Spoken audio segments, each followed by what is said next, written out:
Iga qusul badan oo ximbaarsan xigmad. Sheekadan waxa uu waa inay ku soo jeedin doonto sida ay aniga igu soo jiidatay in ka badan inay ku soo jiidan doonto. Waana sheeko aan runtii ka soo xushay sheekooyinka dhammaan ee ka jira caalamka. Runtiina waa sheeko qusul iyo xigmad xambaarsan sida aan aniga ogahay waa sheeko qusul badan. Marka sheekadan iga bogo walaalay waa sheeko qusul badan waxayna ku saabsan tahay ardayda iskuulka iyo ku saabsan tahay sheekadani.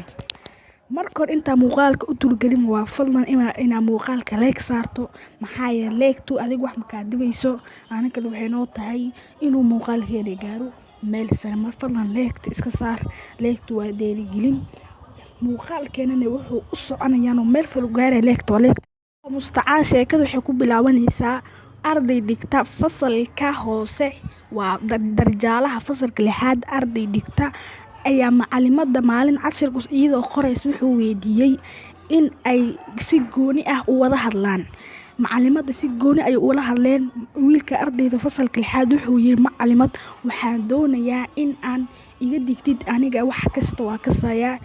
khibradeyda iyo garaadkayga wuu sareeyaa inaa iga digtid fasalka form 2 ama form 3 macalimadda way yaabtay waxay tiri aniga iskuulka malihi waxa ka dhigi kara maamulaha oo kaliya macalimadda iyo wiilka oo isla socdaan waxay u tageen maamulaha markaas wuxuu weydiiyay adiga hadaa tahay wiil garaadkaada sareeyo waxa ku weydiinayaa su'aalo hadaa ka jawaabtid waxaad maxallijir u gudbi doontaa fasalka form 2 ama form 3 wiilka ayaa ugu jawaabay hayay macalimadda ayaa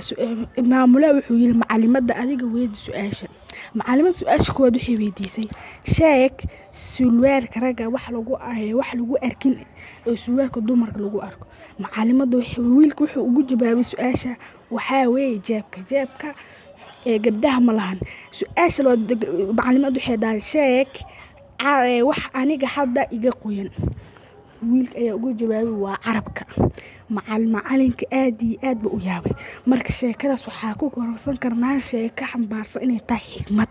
wiilkan